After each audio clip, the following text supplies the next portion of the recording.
Chiefs news, analysis, and opinion every day. A double upload day on the channel here, but earlier we talked about the Chiefs re-signing Trey Smith and what that means, top 10 things it means for the Chiefs to have re-signed Trey Smith. And one of the things on that list, the penultimate thing on that list, number 9 out of 10, was that, well, Trent McDuffie is next. The Kansas City Chiefs have wrapped up Nick Bolton after his rookie contract, Creed Humphrey after his rookie contract, Trey Smith after his rookie contract. All three of those players were in the same draft. Now it's time to start focusing on the 2022 NFL draft, and the marquee player among that group is none other than Trent McDuffie. So I wanted to just highlight a little bit of the recent activity around Trent McDuffie's name, because he has been the focus of a lot of attention this offseason so far. All under 25 team, Jaden Daniels, Jared Verse among NFL's top young stars entering 2025 season, from NFL.com by Nick Shook. This is the heading looking into that article. Who are the best young players at each position heading into the 2025 NFL season? Nick Shook assembles an all 25 under 20 or an all under 25 team below, listing 12 offensive players, including 1 flex spot and 11 defenders. Among those 11 defenders, Trent McDuffie, age 24, entered the NFL young.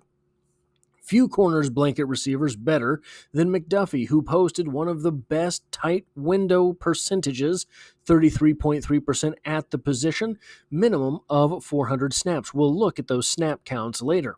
Last season per NGS. The rest of his statistical picture isn't quite as impressive, but as a defender who is still allowing a targeted passer rating below 83 and already boasts a handful of clutch plays on his highlight reel, having followed up his first team All-Pro selection in 2023 with a second team All-Pro nod in 2024, McDuffie has cemented his place as a key piece in Kansas City for years to come.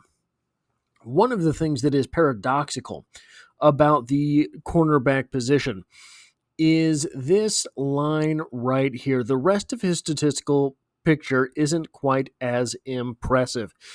Great corners do not get as many opportunities as lesser corners.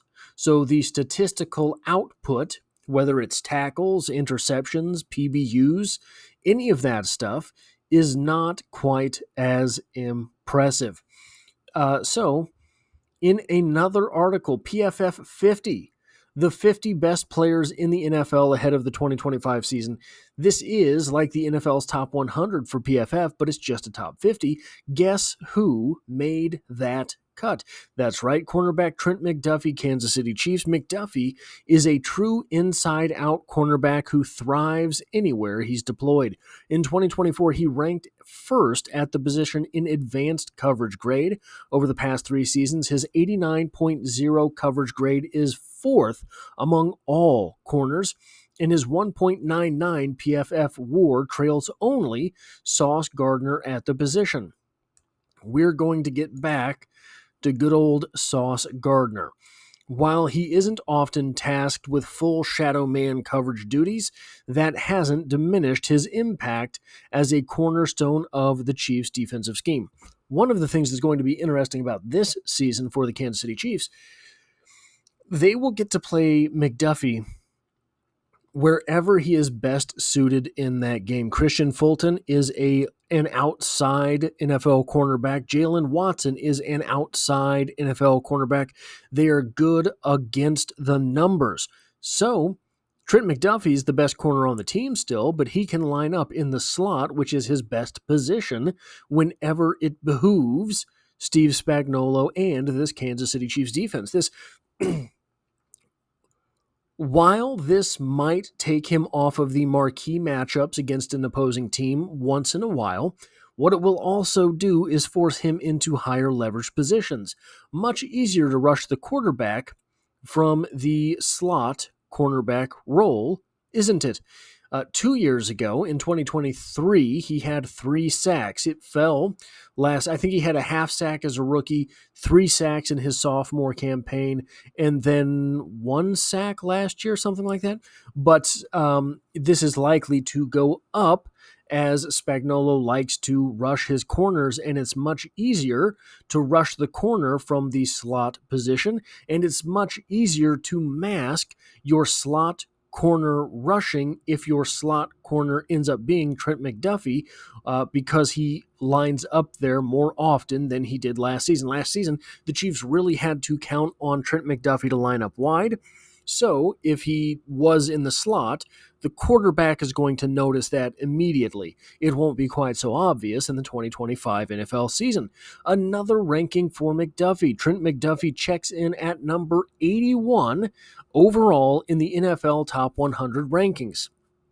Now, quite the chasm between 34, which PFF ranks him, and 81, which the NFL ranks him, but this is graded by other players, right?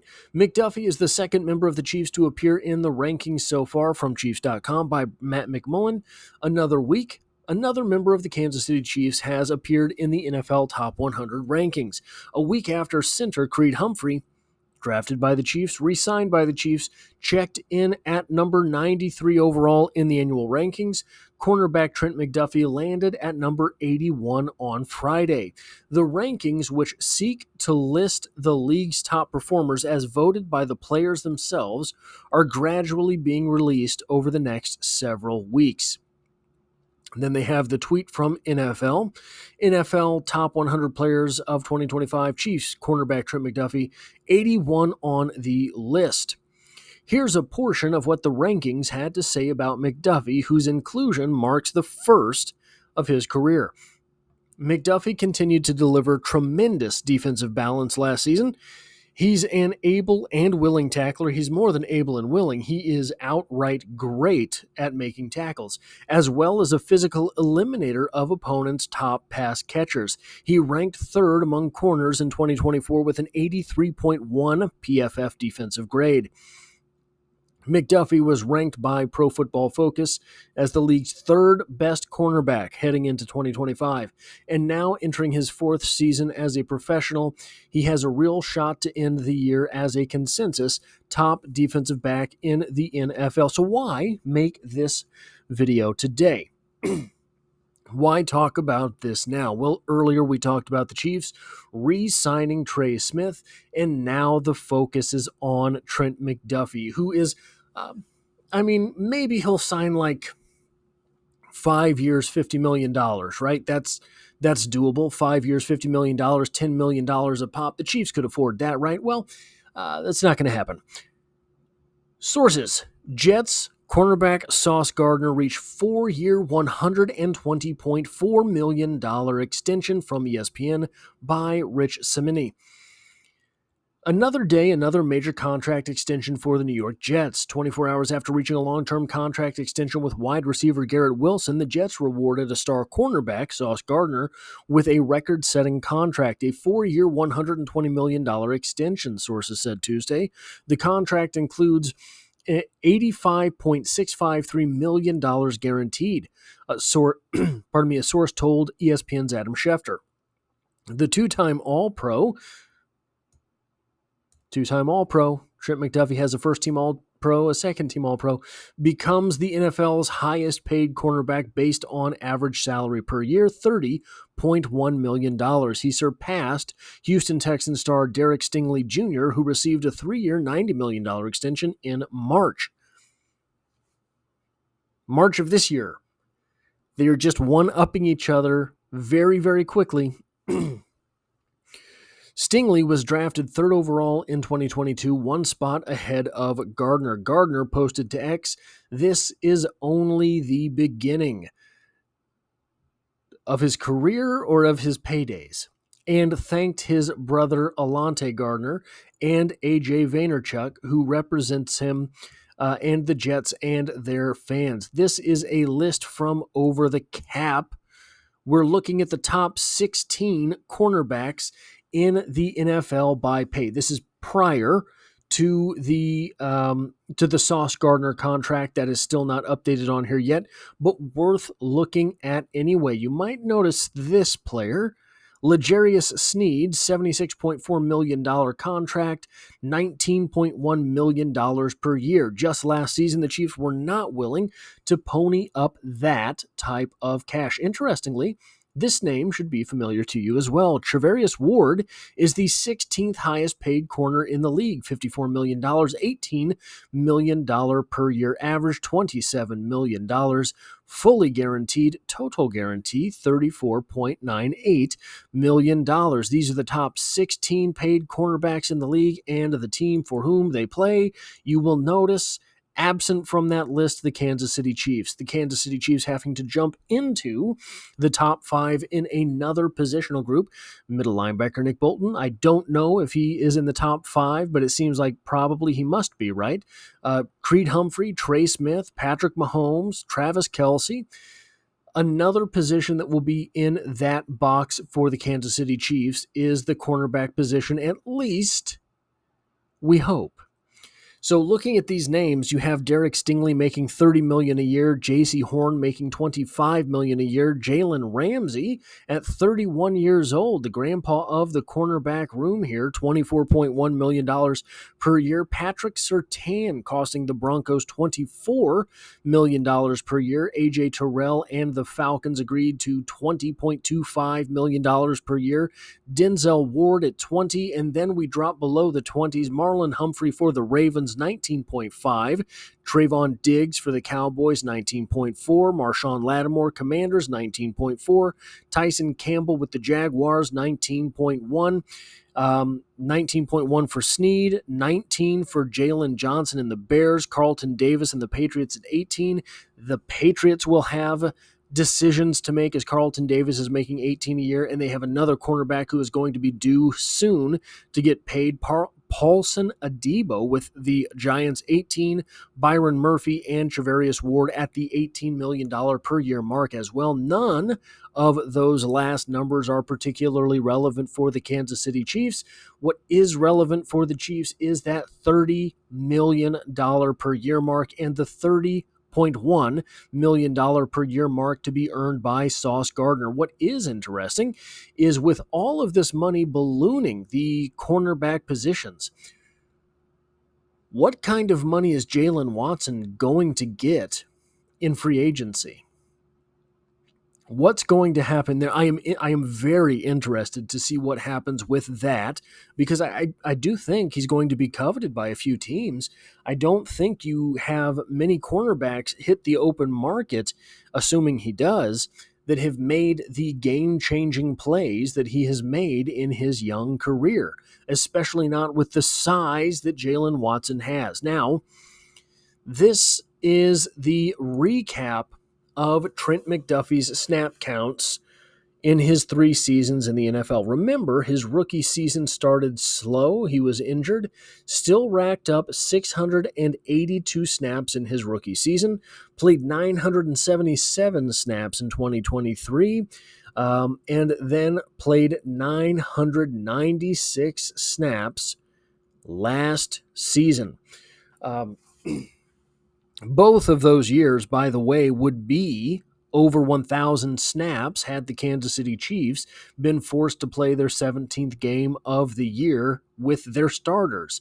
But they were not, as evidenced by the 16 games, 16 starts you see in the games and games started column there. The Chiefs have taken off the last week of the season in consecutive years, and that has allowed Trent McDuffie to not break the 1,000 snap mark. Now, why do I show you the snap count as opposed to any of the other stats that we could show? Well, for one reason, what it does is that it does reinforce the fact that not a lot of meaningful or pretty stats for Trent McDuffie. Why? Because he is elite. The next thing, the next reason, the Chiefs have to make this move. That's 1,000 snaps per season for their defense of elite cornerback play, getting away from that, getting outside of that, waving goodbye to that would be absolutely devastating. So how do the Chiefs come to the table and offer $30.5 million, $31 million? How do they do that? Well, they might be losing offensive talent in Travis Kelce's retirement.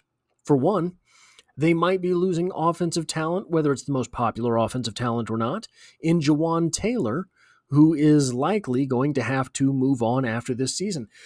We have seen the Chiefs invest very, very heavily in the draft on the defensive side of the ball. That is likely to continue as the Chiefs do conceptualize their cap number as different buckets for positions. That's why when you have a guy like Patrick Mahomes earning all that money at quarterback, you probably only carry 2 quarterbacks because it's difficult to come up with that much money in the quarterback bucket.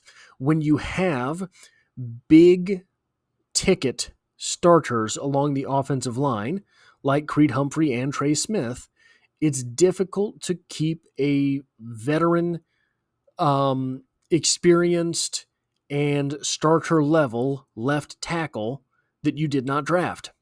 So we are likely to see the Chiefs, but this is the interesting part, right? The Chiefs don't draft high. The Chiefs draft late. Are the Chiefs going to be making mad moves up in the draft, sacrificing other picks in order to gain the position necessary to take players who will play/start for them? Here's why I think that might actually be in play. Why we might see Mad King Brett Veach on draft day for the next few seasons. Along the offense, I think you've got left tackle solved. They seem confident that they have left tackle solved. Okay, great. Josh Simmons, very cheap, rookie deal. I think they have left guard solved. I think it's with Kingsley Suamataia. If it's not, they have other options on the roster in whom I actually believe. I think they've got several starter-level guards on the roster. They've taken care of center on a second contract, taken care of right guard on a second contract, right tackle a little bit iffy, quarterback taken care of, tight end after this season a little bit iffy. Wide receiver, they have, I think, one of the deepest wide receiver cores in the NFL. Running back, there's questions there.